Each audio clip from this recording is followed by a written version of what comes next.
February 1869 brought the harshest winter anyone in Cottonwood County could remember. Snow blanketed the Nebraska prairie in thick, unforgiving drifts, transforming the landscape into a vast white ocean where the small settlement of Millbrook appeared as little more than a cluster of dark islands. The wind howled across the plains with relentless fury, bending the few barren trees until they nearly touched the frozen ground. At the edge of town, separated from its nearest neighbor by half a mile of snow-covered terrain, stood a modest farmhouse belonging to Eleanor Caldwell. The locals called her the Widow Caldwell, though few had meaningful interactions with her since her husband Thomas's death 3 years prior. The farmhouse, once painted a cheerful yellow but now weathered to a dull shade reminiscent of dried wheat, had become an object of curiosity and whispered speculation among the townspeople. Every evening at precisely 6 o'clock, smoke would rise from the chimney of the Caldwell home. Through the uncurtained windows, anyone passing by, though few ventured out that way without specific purpose, could observe a peculiar ritual. Eleanor Caldwell would set her dining table for 2 people, complete with her finest china, polished silverware, and 2 crystal glasses. She would light candles, arrange flowers when they were available, and prepare a full dinner with multiple courses.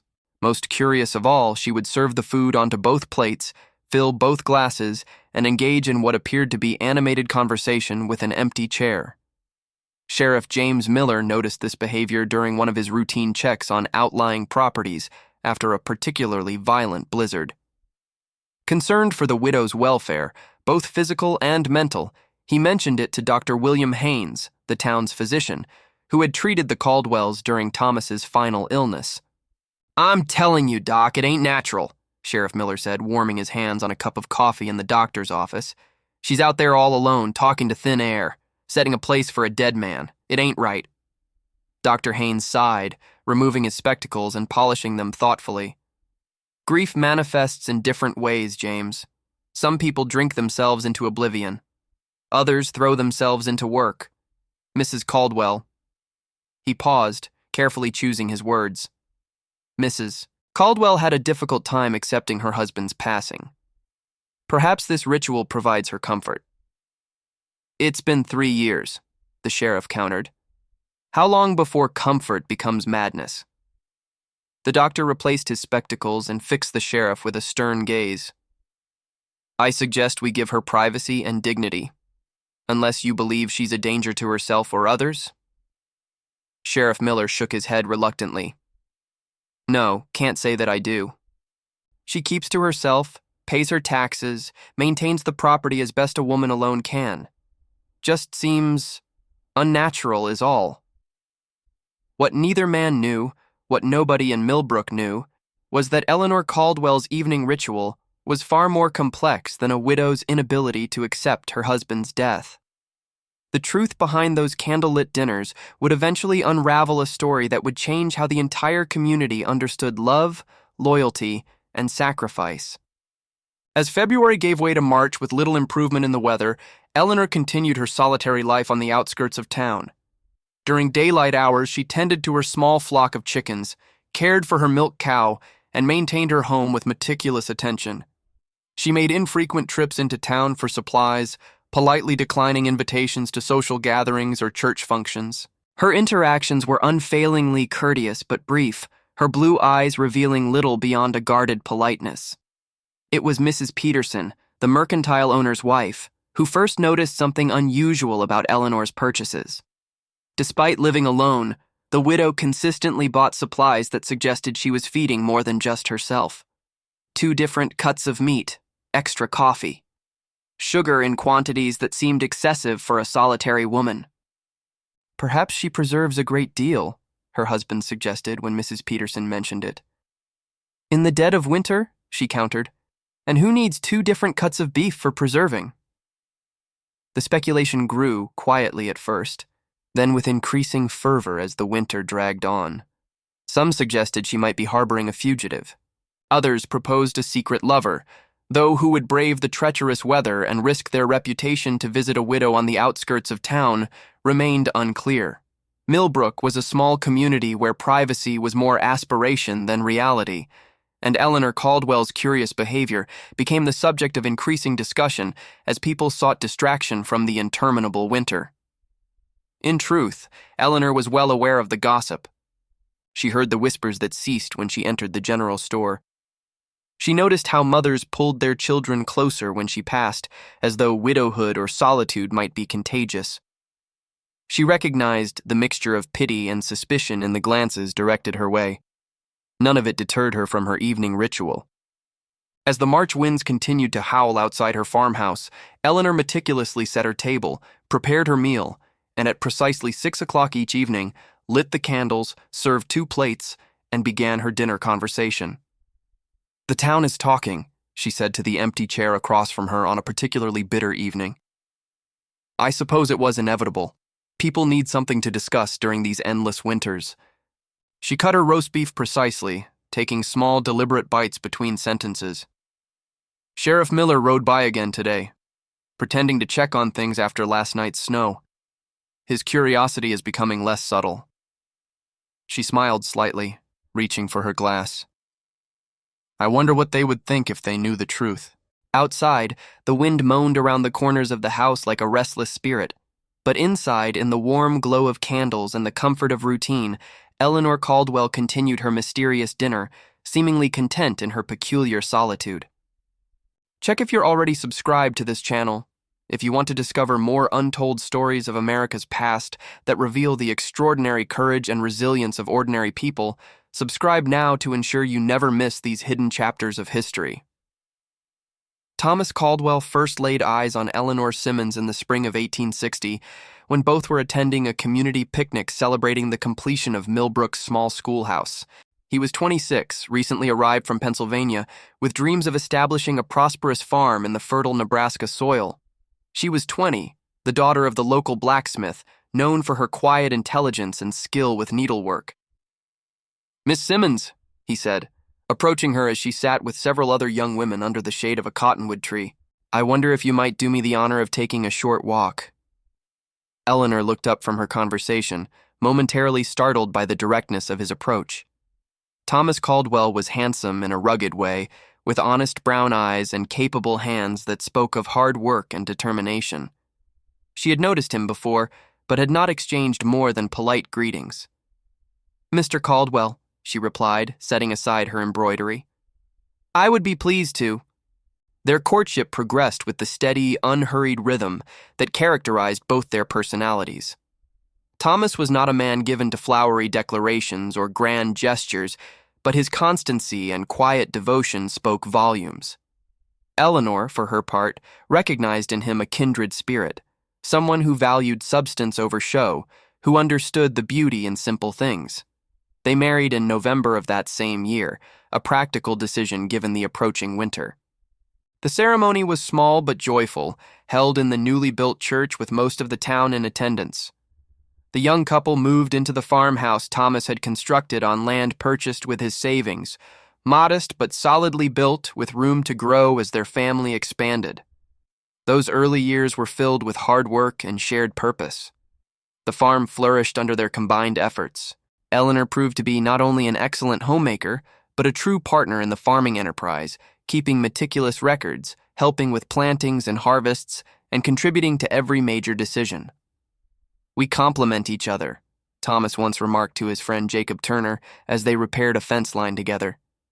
"Ellie thinks of things I'd never consider, sees opportunities I might miss. I'm a better farmer, a better man, with her by my side." Their happiness seemed complete when Eleanor discovered she was expecting a child in the summer of 1862. Both were overjoyed, making plans and preparations with characteristic thoroughness. Thomas built a cradle from oak, spending evenings carefully sanding each piece to silky smoothness. Eleanor sewed tiny garments in the evenings, her face glowing with anticipation. The winter of 1862 arrived early and with unusual ferocity. By mid-November, snow already blanketed the region, and temperatures plummeted to record lows. Despite the challenging conditions, the Caldwells remained optimistic, their home warm and well-provisioned for the months ahead. Then, disaster struck with the suddenness that often characterizes the most profound tragedies. Thomas, returning from town with supplies on a December afternoon, was caught in a blizzard that descended with terrifying speed. His horse stumbled in a hidden gully, throwing him and breaking his leg. Unable to walk and with visibility reduced to mere inches, Thomas managed to find shelter in a small stand of trees. When he failed to return by nightfall, Eleanor's anxiety grew unbearable. She alerted neighbors, and a search party formed, but the blizzard made immediate efforts impossible. It was 2 days before they found him, barely alive, suffering from severe frostbite and the beginning stages of pneumonia. Dr. Haynes did everything possible, moving into the Caldwell home temporarily to provide round-the-clock care. Eleanor never left Thomas's side, applying compresses, administering medicines, reading to him when he was conscious, and simply holding his hand when he was not. Despite their best efforts, Thomas's condition deteriorated. The pneumonia advanced relentlessly, his weakened body unable to fight the infection. On the night of December 18th, 1862, as the blizzard finally abated and stars appeared in the clear, cold sky, Thomas Caldwell drew his last breath. Eleanor, 7 months pregnant and devastated by grief, maintained remarkable composure in the days that followed. She made funeral arrangements, received visitors with quiet dignity, and continued to prepare for her child's arrival. Friends and neighbors worried about her apparent stoicism, interpreting it as shock rather than strength. "She hasn't shed a tear," Mrs. Turner confided to the doctor after the funeral. "It isn't natural. I fear for her mind." Dr. Haynes shook his head. "Everyone grieves differently, Mrs. Turner. Some weep publicly, others keep their sorrow private. Eleanor Caldwell has always been a private person." What no one knew was that in the solitude of night, Eleanor did indeed weep, deep, wrenching sobs that seemed torn from the core of her being. She spoke to Thomas as if he could still hear her, telling him of her fears, her love, her determination to raise their child with stories of the remarkable man its father had been. The child, a son they had planned to name Samuel after Thomas's father, was born in February 1863, stillborn after a difficult labor that nearly claimed Eleanor's life as well. Dr. Haynes and the midwife worked desperately to save her, succeeding only after hours of touch-and-go effort that left the doctor visibly shaken. "I've never seen anyone fight so hard to live," he later told his wife. "After losing both husband and child, many would have simply let go. But not Eleanor Caldwell. There's something in her that refuses to surrender." The double tragedy might have broken a lesser person, but Eleanor gradually rebuilt her life with quiet determination. She continued to run the farm, hiring help when necessary, but maintaining overall control. She politely but firmly rejected suggestions that she sell the property and move into town or return to her parents' home. "This is my home," she told her father when he broached the subject. "Thomas and I built it together. Our dreams are in every board and nail. I won't abandon it." As months became years, Eleanor established a new normal. She became known for the quality of her butter and eggs, which she sold in town. Her vegetable garden flourished, and she traded produce for goods she couldn't produce herself. She maintained the house and property impeccably, as if Thomas might return at any moment to inspect her stewardship. And every evening, as darkness fell across the prairie, Eleanor Caldwell set her table for two and shared her meal with the memory of the man she had loved. It was a private ritual, a communion between past and present that sustained her through lonely days and even lonelier nights. Until the winter of 1869, when the ritual took on new significance and the truth behind it would begin its inexorable journey toward revelation. As March progressed, the harsh grip of winter showed signs of finally loosening. The snow began to melt during daylight hours, though temperatures still dropped below freezing after sunset. The roads into and around Millbrook became treacherously muddy, rutted thoroughfares that made travel difficult but not impossible. With the slight improvement in weather came increased activity and mobility for the town's residents, including more frequent observations of Eleanor Caldwell's farm. Abigail Winters, the 16-year-old daughter of Millbrook's only lawyer, had developed an intense curiosity about the widow. Unlike many in town who viewed Eleanor with superstitious whispers or condescending pity, Abigail found herself drawn to the woman's independence and mysterious demeanor. Having recently lost her own mother to consumption, Abigail felt a kinship with Eleanor that transcended their considerable age difference. On a Saturday afternoon in late March, with her father occupied in his office and household chores completed, Abigail made an impulsive decision. Donning her warmest coat and sturdiest boots, she set out toward the Caldwell farm under the pretense of taking a walk to enjoy the milder weather. The journey took longer than expected, the muddy road making each step an effort. By the time the farmhouse came into view, the afternoon was advancing toward evening. Abigail hesitated, suddenly aware of the impropriety of arriving uninvited at a near stranger's home. As she contemplated turning back, she noticed movement near the small barn. Eleanor was outside, splitting wood with practiced efficiency. She wore a man's coat over her dress for warmth and protection, her hair secured beneath a woolen scarf. Each swing of the axe was deliberate and effective, betraying years of experience with the task. She paused occasionally to stack the split logs or wipe her brow, seemingly untroubled by work that many would consider unsuitable for a woman. Fascinated, Abigail stepped closer but remained partially hidden behind a stand of bare-branched trees. She watched as Eleanor completed her task, gathered an armload of wood, and returned to the house. As the door closed behind her, Abigail released a breath she hadn't realized she was holding. "You might as well come in," called a clear voice from the direction of the house. "Standing out there in the cold seems pointless." Startled, Abigail emerged from her inadequate hiding place to find Eleanor standing on the porch, arms crossed, expression unreadable. "I'm sorry for intruding, Mrs. Caldwell," Abigail said, approaching the house with embarrassment coloring her cheeks. "I was walking and... that is, I didn't mean to spy." "And yet spy you did," Eleanor replied, though her tone held more amusement than censure. After a moment's consideration, she added, "You're Abigail Winters, aren't you? Judge Winters' daughter?" "Yes, ma'am." "Well, Abigail Winters, since you've come all this way in less than ideal conditions, you might as well come inside and warm yourself before heading back to town." The interior of the Caldwell home was unexpectedly welcoming. A fire burned cheerfully in the hearth, casting a warm glow over the simple but well-maintained furnishings. The room was spotlessly clean, with shelves of books, a comfortable-looking armchair, and a rocking chair positioned near the warmth of the fire. The dining table, Abigail noticed, was already set for the evening meal. 2 places, as rumored. Eleanor gestured for Abigail to take a seat near the fire.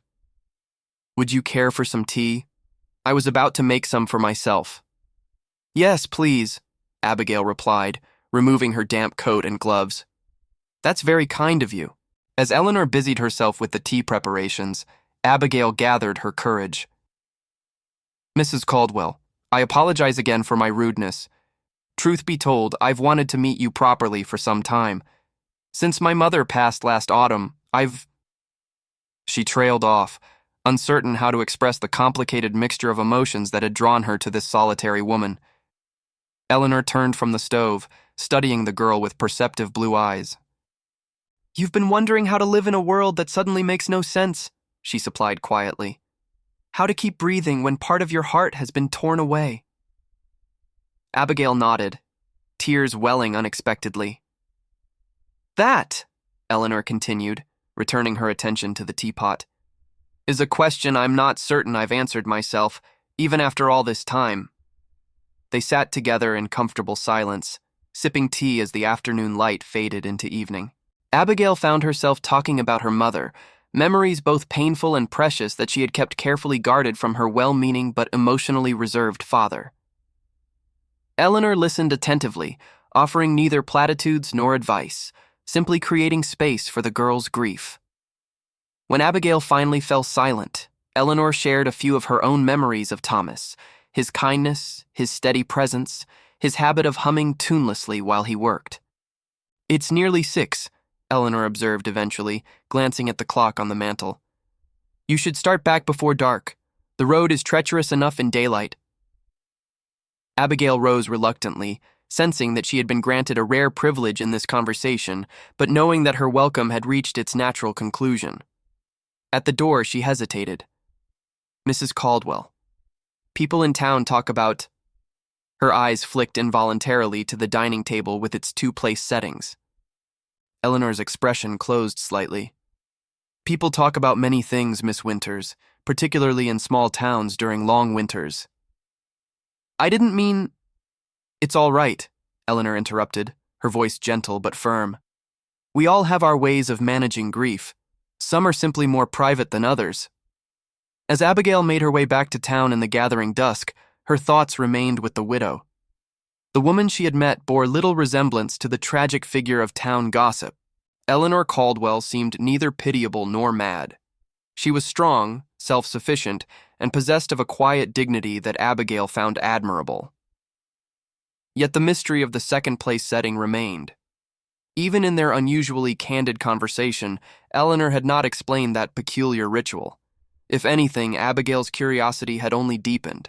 Upon reaching home, Abigail found her father anxiously awaiting her return. "Where on earth have you been?" Judge Winters demanded, his relief at her safe return evident beneath his stern tone. "I've been worried sick." "I went for a walk and ended up at the Caldwell farm," Abigail admitted. "Mrs. Caldwell invited me in for tea." Her father's expression shifted to one of concern. "Abigail, that was most improper. Mrs. Caldwell is not someone with whom you should associate without supervision." "Because she sets a table for her dead husband?" Abigail challenged, surprising herself with her boldness. "She seemed perfectly rational to me, kind even." Judge Winters sighed, running a hand through his graying hair. "It's not just that. There are complications to Mrs. Caldwell's situation that you're not aware of." "What complications?" Abigail pressed, intrigued by her father's uncharacteristic hesitation. "It's not my place to discuss another's private affairs," he replied firmly. "But I must insist that you do not visit her again without my knowledge and permission. Is that understood?" Abigail agreed reluctantly, her mind racing with new questions. What could her father, in his capacity as the town's legal authority, know about Eleanor Caldwell that warranted such caution? That evening, as Eleanor Caldwell sat down to her solitary dinner for two, she reflected on the unexpected visit. "We had a guest today," she said to the empty chair. "Abigail Winters. A thoughtful girl, reminds me a bit of myself at that age." She paused as if listening to a response.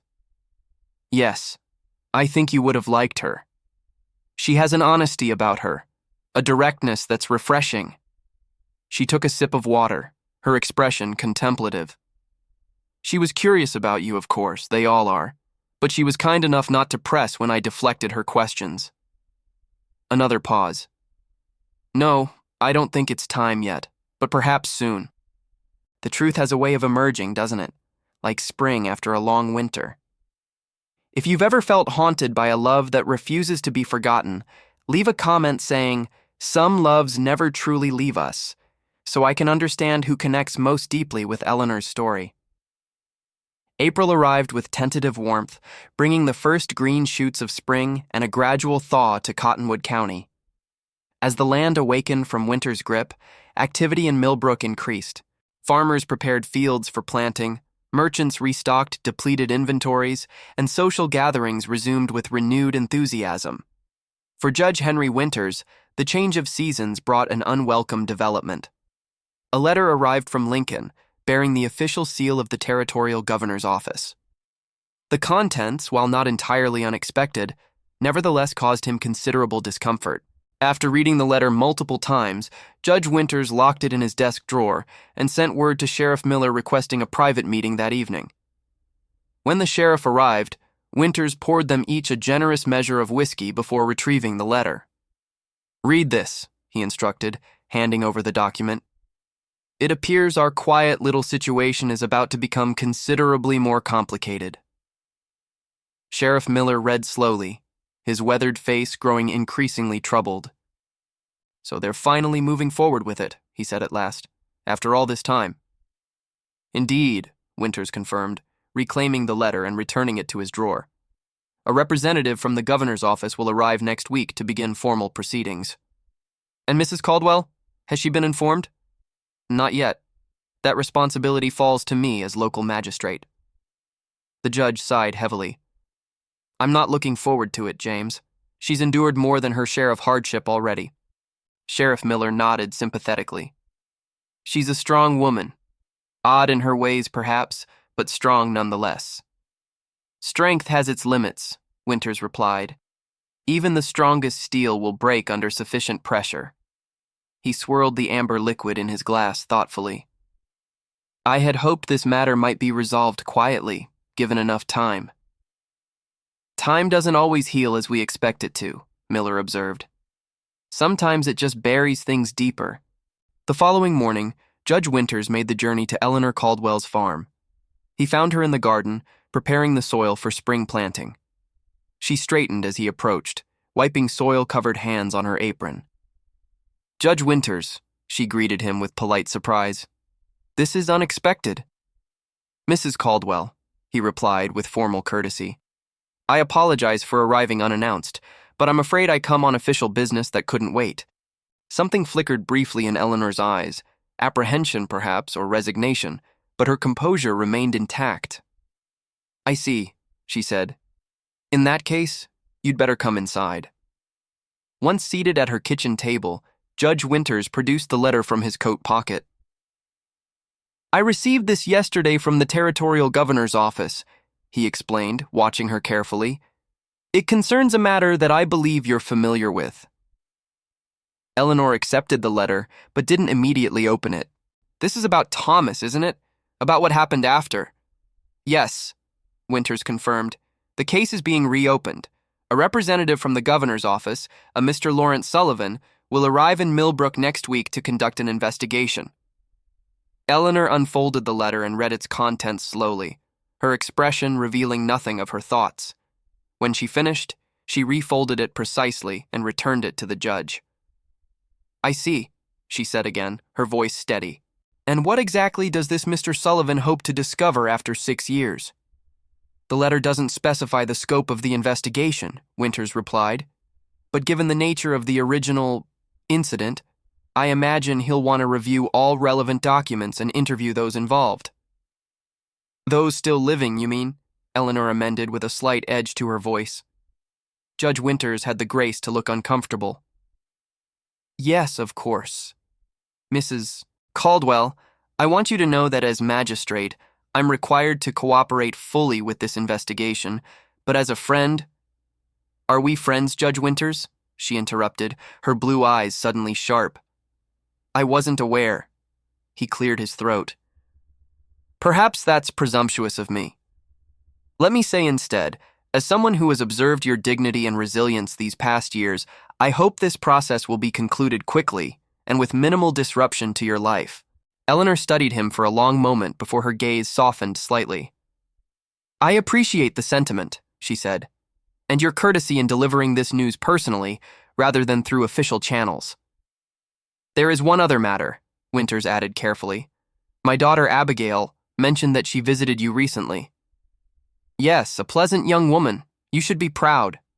I am indeed. However, I must ask that you limit your interactions with her, at least until this matter is resolved. She's young and impressionable, and I wouldn't want her caught up in potentially difficult circumstances. Eleanor's expression cooled again. You're concerned that I might corrupt her in some way? Or perhaps that my supposed madness is contagious? Nothing of the sort, Winters protested. I simply believe it would be better for all concerned if the town pariah maintains her isolation, Eleanor finished for him. Don't worry, Judge. I have no intention of involving your daughter or anyone else in my affairs. Now, if you'll excuse me, I have work to return to. Recognizing dismissal, Winters rose to leave. At the door, he paused. Mrs. Caldwell, whatever happens, please know that many in Millbrook hold you in high regard despite circumstances. Despite circumstances, she echoed, the ghost of a smile touching her lips. How diplomatic of you, Judge. Good day. After his departure, Eleanor returned to her garden but found herself unable to concentrate on the task at hand. The letter's arrival, while not entirely unexpected, had disturbed her hard-won equilibrium. After several fruitless attempts to resume her work, she returned to the house and headed directly to the small bedroom that had once been intended for her child. Now it served as a storage room of sorts, containing trunks of clothing, books, and various household items not in regular use. Eleanor moved purposefully to a cedar chest in the corner, unlocked it with a key she kept on a chain around her neck, and lifted the lid. Inside, carefully wrapped in linen, lay a man's clothing: shirts, trousers, a Sunday suit, all preserved with the care of precious artifacts. Beneath these items was a small wooden box. Eleanor removed it and carried it to the kitchen table. Inside the box was a collection of papers: letters, official documents, and a small leather-bound journal. She selected one document, a death certificate signed by Dr. Haynes, and studied it thoughtfully. Next, she opened the journal and turned to a specific page dated December 20th, 1862, 2 days after Thomas's recorded death. The handwriting was unsteady but legible. "E insists we proceed with the plan despite my condition. Says there's no other choice now. I fear for her safety in this, but she is adamant. The storm has passed. We leave at midnight." Eleanor closed the journal and returned everything to its place in the cedar chest. Back in the kitchen, she stood at the window, gazing out at the land she and Thomas had worked together. The farm looked different now, smaller somehow without his presence, but she had maintained it as best she could. "A reckoning is coming," she said softly to the empty room. "After all this time, a reckoning." That evening, as she prepared her customary dinner for two, Eleanor moved with particular care and attention to detail. She selected her finest tablecloth, arranged spring wildflowers in a small vase, and prepared Thomas's favorite meal of roast beef, potatoes, and apple pie. At 6 o'clock, as always, she lit the candles, served 2 plates, and took her seat at the table. "They're reopening the investigation," she said to the empty chair. "A man from the governor's office arrives next week." She cut a piece of beef, chewed it thoughtfully. "Judge Winters came himself to tell me. Concerned about appearances, as always." A slight smile. "He asked me to stay away from his daughter, as if my situation might contaminate her." The smile faded. "We always knew this might happen someday. The question now is what to do about it." She fell silent, as if listening intently to a response only she could hear. After several minutes, she nodded. "Yes, you're right. It's time. Tomorrow, then." Later that night, long after most of Millbrook had gone to sleep, a light still burned in Eleanor Caldwell's window as she sat at her small writing desk, pen moving steadily across paper, recording truths that had remained unspoken for 6 long years. The morning after Judge Winters' visit dawned clear and mild. Eleanor rose before sunrise, as was her habit, and completed her usual morning chores with methodical efficiency. After breakfast, she changed into her best day dress, arranged her hair carefully, and pinned a cameo brooch, a wedding gift from Thomas, at her throat.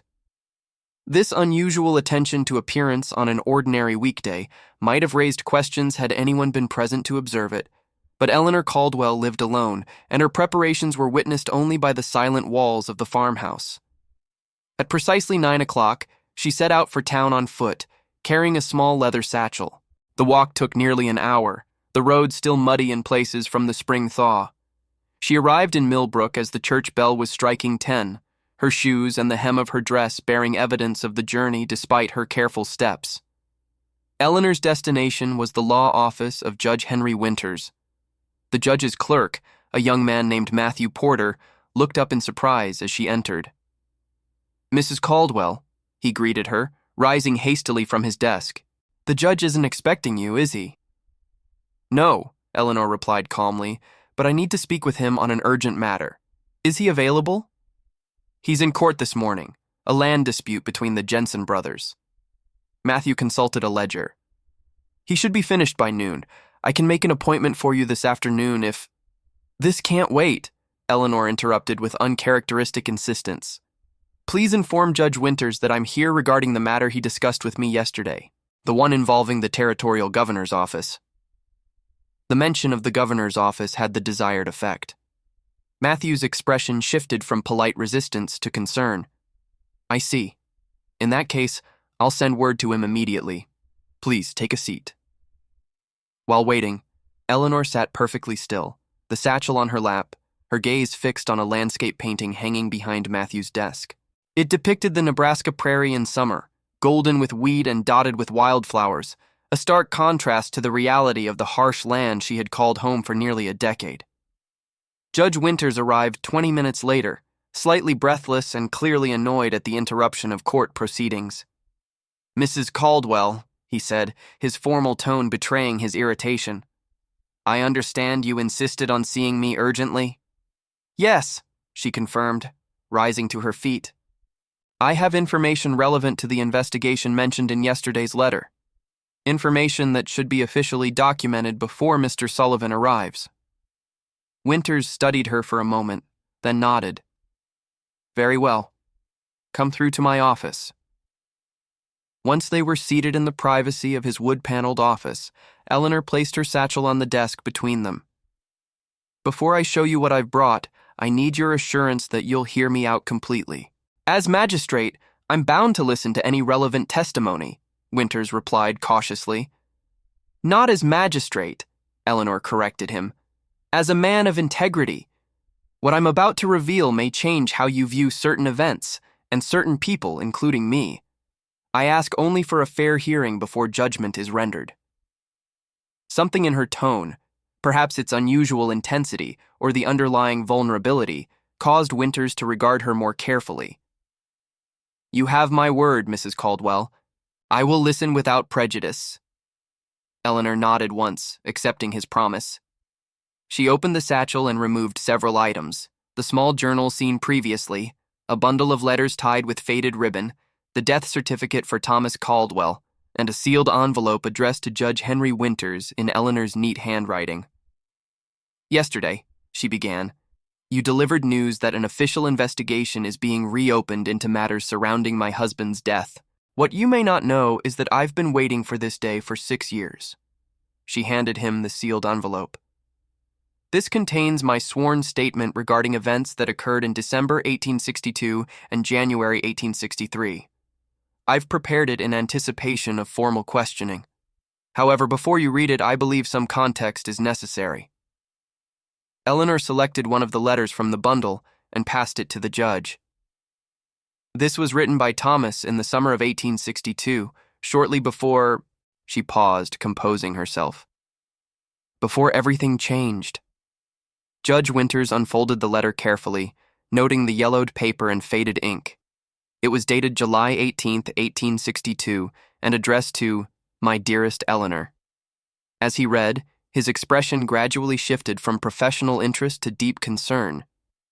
The letter described Thomas's growing anxiety about his brother Robert's involvement with a group of Confederate sympathizers operating in Nebraska territory. Though officially neutral, the territory had its share of divided loyalties as the Civil War raged elsewhere. Robert, it seemed, had fallen in with men who were smuggling weapons and supplies to Confederate forces, using remote farms as waypoints in their network. "Thomas discovered this accidentally," Eleanor explained as Winters finished reading. "Robert visited us that spring and left some papers behind. Thomas found them while cleaning the guest room and was horrified by what they revealed. This letter mentions Thomas's intention to report these activities to authorities," Winters noted, looking up from the page. "Yes, Thomas believed in the Union cause. He couldn't countenance his own brother supporting the Confederacy, especially through illegal means, but before he could report it—" Eleanor's voice faltered slightly. "Before he could report it, he died in the blizzard," Winters completed, his legal mind already connecting pieces. "Or at least that was the official account."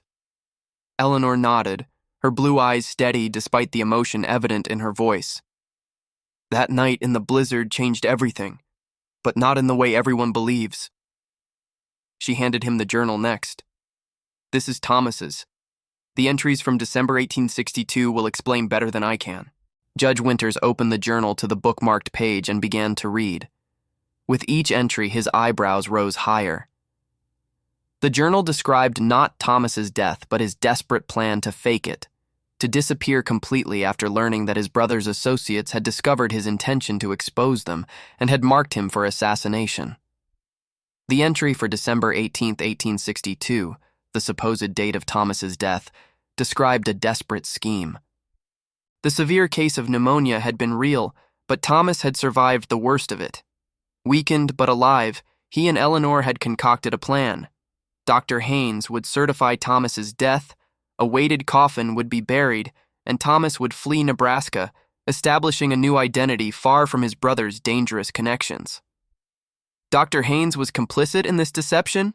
Winters asked, looking up from the journal with disbelief. He was, Eleanor confirmed. He understood the danger Thomas faced. The pneumonia provided perfect cover. No one questioned that a man in Thomas's weakened condition might succumb to the illness. And the body? There would have been a viewing, preparations for burial. The blizzard again worked in our favor. Travel was impossible for several days. By the time conditions improved, Thomas's body was supposedly too deteriorated for public viewing. The coffin remained closed. Winters leaned back in his chair, processing this extraordinary revelation.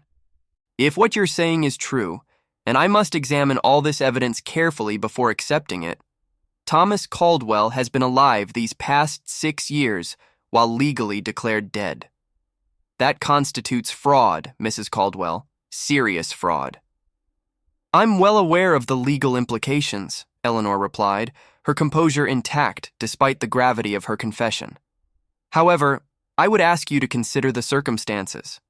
Thomas didn't fake his death to escape debts or legal obligations. He did so because his life was genuinely in danger. Where is he now? Winters asked, the most obvious question finally emerging. Eleanor's steady gaze faltered for the first time. Dead, she said quietly. Truly dead this time. He made it to Minnesota and established himself under a new name. We corresponded through a trusted friend who traveled regularly between territories. Last July, I received word that he had contracted typhoid fever. By the time the message reached me, he had already passed. Her voice broke slightly on the final words. And the dinner ritual that's caused so much speculation, the table set for 2 every evening? A sad smile touched Eleanor's lips. It began as a cover. In the early days after Thomas left, I was afraid his brother's associates might watch the farm, looking for signs that the death was a deception. Setting a table for one would have been an admission that I accepted his death. So I maintained the appearance that I expected his return at any moment.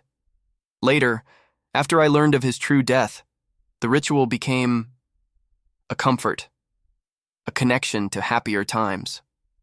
Judge Winters sat in silence for several minutes, contemplating the documents before him and the remarkable story they told.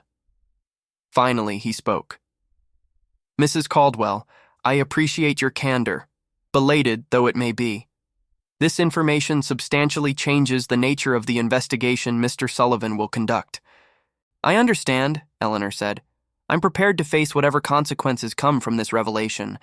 I've lived with secrets long enough. Winters regarded her thoughtfully. May I ask why now? You've maintained this deception for 6 years. Why come forward on the eve of the investigation? Because Thomas is beyond the reach of earthly justice now, she replied simply. And because I'm tired, Judge Winters. Tired of living in the shadow of lies, even necessary ones. Tired of being regarded as a pitiful madwoman by a community that doesn't understand. Most of all, tired of fearing what might happen if the truth emerged from someone else's discoveries rather than my own confession. She gathered the documents and returned them to her satchel, except for the sealed statement, which remained on the judge's desk. Everything you need is in that envelope. My full account, dates, names, locations. I ask only one thing in return. And that is? When this becomes public, as it inevitably will, I want the record to show that Thomas Caldwell was not a coward who abandoned his pregnant wife. He was a patriot who stood against treason and paid the ultimate price for his loyalty. His memory deserves that much, at least. Judge Winters nodded solemnly. I believe that can be arranged, regardless of the legal outcome of your case. As Eleanor rose to leave, Winters added, The governor's representative arrives Monday. I suggest you remain available for questioning. I'll be at the farm, she replied, where I've always been. The week following Eleanor's revelation to Judge Winters passed in a strange suspension between past and future. She continued her daily routines, tending animals, preparing soil for planting, maintaining her home, but with the heightened awareness of someone cherishing familiar activities that might soon be lost. Word spread quickly through Millbrook that something significant had occurred. The judge's clerk, though sworn to secrecy about details, couldn't hide the fact that Mrs. Caldwell had spent over an hour in private consultation with Judge Winters, emerging visibly emotional. Sheriff Miller was observed making multiple visits to the judge's office, once accompanied by Dr. Haynes. Speculation ran rampant, but for once, the actual truth was more startling than any gossip could have invented.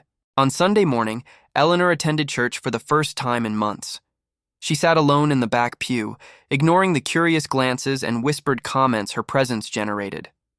After the service, she spoke briefly with Pastor Reynolds, declining his invitation to the communal lunch with gentle firmness before walking home alone. Monday dawned overcast and unseasonably cool. Eleanor rose at her usual hour, dressed with particular care in a simple blue dress that Thomas had once admired, and waited.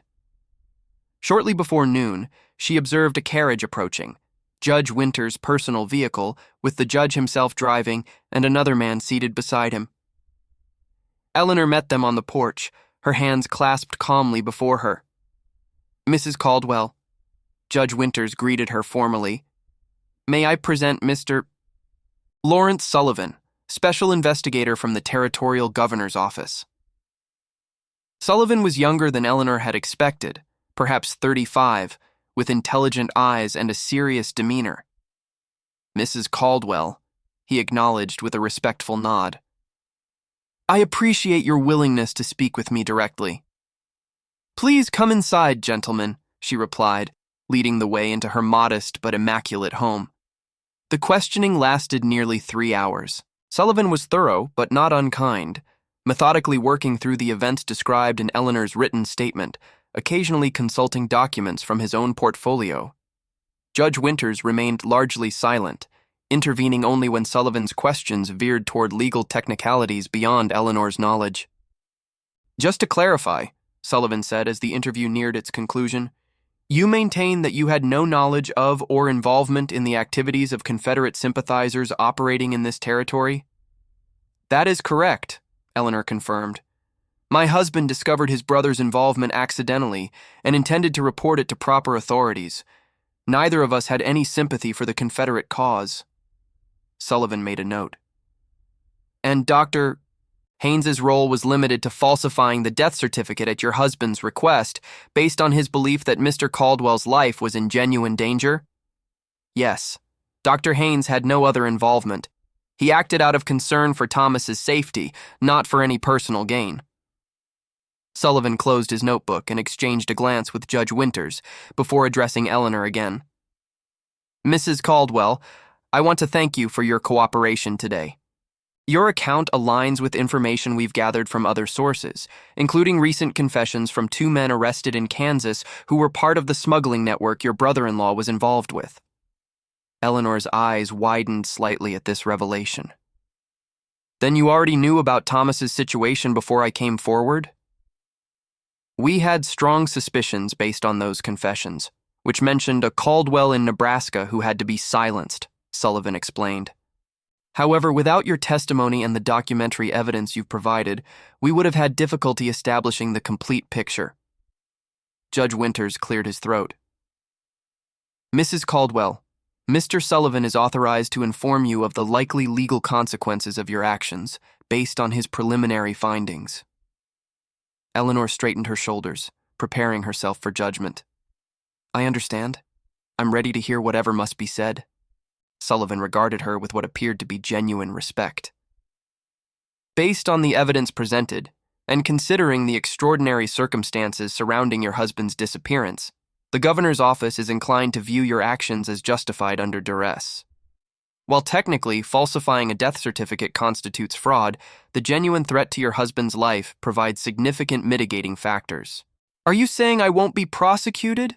Eleanor asked, careful not to let hope enter her voice too quickly. "I'm saying that my recommendation to the governor will be that no criminal charges be pursued against either you or Dr. Haynes." There may be some administrative procedures to formally correct the record of your husband's death, but those can be handled without criminal proceedings. Relief washed over Eleanor's face, quickly followed by a more complex emotion as the full implications settled in. And Thomas's reputation? Will the full story be made public? That's partly up to you, Sullivan replied. The investigation into Confederate sympathizers operating in the territory is ongoing. Some details may need to remain confidential for now. However, we can ensure that your husband's loyalty to the Union and his sacrifice are appropriately recognized. After Sullivan and Judge Winters departed, promising to return the following day with formal documentation for her to sign, Eleanor remained on the porch, watching their carriage disappear down the road. The weight of 6 years of secrecy and fear was lifting, leaving her both lighter and somehow more vulnerable, like a tree suddenly unburdened of heavy snow, yet more exposed to wind. That evening, as shadows lengthened across the prairie, Eleanor prepared for her nightly ritual with unusual deliberation. She brought out her wedding china, polished the silver until it gleamed, and prepared each dish with meticulous attention. The table, when set, was a testament to care and remembrance. Candles in silver holders, fresh spring flowers in a crystal vase, linen napkins arranged in perfect triangles beside each plate. At 6 o'clock, Eleanor seated herself and surveyed her handiwork. "It's over," she said to the empty chair. "Mr. Sullivan has recommended that no charges be brought against me or Dr. Haynes. Your name will be cleared, your loyalty recognized." She paused, as if listening to a response. "Yes, I believe Robert will finally face consequences for his actions." Sullivan mentioned arrests in Kansas, men who were part of the same network. She served portions onto both plates, poured water into both glasses, and continued her one-sided conversation throughout the meal, discussing the investigation, the likely reaction in Millbrook once the truth became known, and her own uncertain future. "I've been thinking," she said as she cut into her apple pie, "about what comes next. This farm was our dream, but perhaps it's time for a new beginning. Your cousin in Oregon has written several times inviting me to visit. The territory is supposed to be beautiful. Mountains, forests, the ocean nearby." Another pause. "Yes, I know you always wanted to see the Pacific. Perhaps I'll see it for both of us." As she finished her meal and began clearing the dishes, a knock sounded at the door, unexpected and unwelcome at this private hour. With a sigh, Eleanor set down the plates and went to answer. Abigail Winters stood on the porch, slightly breathless as if she had hurried. "Mrs. Caldwell, I'm sorry to disturb you in the evening, but I had to come. Everyone in town is talking about you and Mr. Caldwell, saying the most incredible things." Her eyes were wide with excitement and concern. "Father wouldn't tell me anything, said it wasn't his place, but I had to know if you're all right." Eleanor regarded the girl with a mixture of amusement and resignation. News travels quickly in Millbrook, even when it's mostly speculation. "Yes, Miss Winters, I'm quite all right, better than I've been in some time, in fact." "Then it's true? About Mr. Caldwell not really dying when everyone thought he did?" "The situation is complicated," Eleanor replied, reluctant to share the full story even now that official silence was no longer necessary.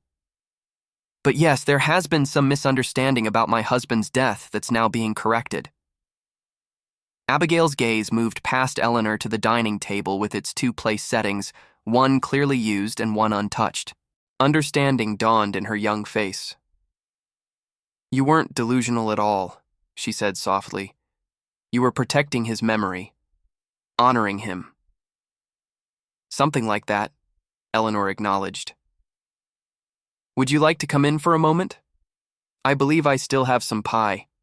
As they sat together at the table that had been the subject of so much speculation, Eleanor found herself sharing carefully edited portions of the truth with Abigail.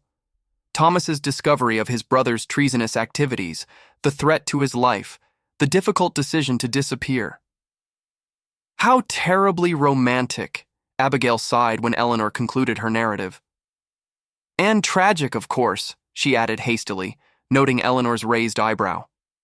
"To have found such love and then lost it twice, first to circumstance and then to illness." Love takes many forms, Eleanor replied. Sometimes it requires sacrifice, sometimes secrecy, always courage. She studied the young woman thoughtfully. You remind me a bit of myself at your age.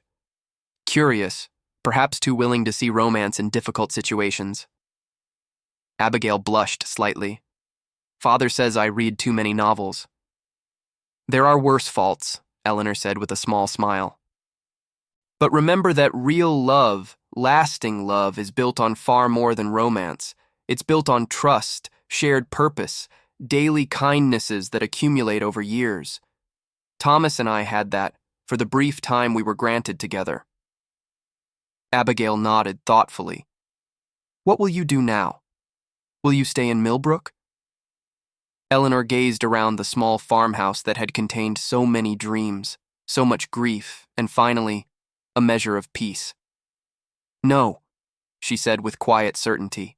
It's time for me to begin again elsewhere. Thomas's cousin in Oregon has invited me to visit. I think perhaps I'll accept. Oregon, Abigail exclaimed. That's so far away. Distance can be a gift, Eleanor replied. A new place, new people who know nothing of my history. I've lived with ghosts long enough. After Abigail departed, promising to visit once more before Eleanor's departure, the widow returned to her evening ritual. She cleared away the dishes, washed them carefully, and returned them to their proper places. The candles had burned low, casting a golden glow over the simple room. Eleanor took her seat at the table one final time, facing the empty chair that had been her silent companion for so many years. This will be our last dinner together, she said softly. Tomorrow I begin arrangements for the sale of the farm. By summer's end, I should be in Oregon. She traced the edge of the tablecloth with her fingertips. I don't know if I'll continue our dinners there. Perhaps it's time to lay that ritual to rest along with the secrets. She fell silent, listening to the familiar creaking of the house settling for the night, the distant call of an owl, the soft whisper of spring wind through newly budded trees. You gave me so much, Thomas, she continued after a while. Love, purpose, strength I didn't know I possessed. I kept faith with you as best I could. I protected your name, your memory. Now that task is complete, and it's time for me to live for myself again. Rising from her chair, Eleanor extinguished the candles one by one. In the darkness, she stood for a moment, allowing memories to wash over her. Thomas laughing as he chased her through summer fields, his steady hands as he built their home, the quiet contentment of evenings spent reading by the fire, the bittersweet farewell on that desperate December night. Goodbye, my love, she whispered to the darkness. May you finally rest in peace. The following morning, Eleanor Caldwell began packing her belongings. By the time summer's heat settled over the Nebraska prairie, she had sold the farm, said her farewells, and boarded a westbound train. The residents of Millbrook would talk about her for years to come, not as the mad widow who dined with ghosts, but as a woman of extraordinary courage who had guarded her husband's honor against all odds. In Oregon, beside the vast Pacific that Thomas had always longed to see, Eleanor would eventually find a measure of happiness. She never remarried, but she built a fulfilling life, establishing a small library, teaching local children, and occasionally on starlit nights, sharing quiet conversations with memories of a love that had transformed her. The table set for two became a story she told rarely, and only to those she trusted most. A reminder that love sometimes demands impossible choices, that loyalty can transcend death, and that truth, no matter how deeply buried, eventually finds its way into the light. If you've watched this far, it's because you liked this story. Leave a comment saying, I've watched this far, so I can get to know you and see who really enjoys the stories here on the channel. Don't forget to subscribe to this channel to discover more untold stories of America's past that reveal the extraordinary courage and resilience of ordinary people. Hit the like button if Eleanor's devotion touched your heart, and share this video with someone who appreciates stories of enduring love and remarkable strength. Your support helps these forgotten histories find their way back into the light.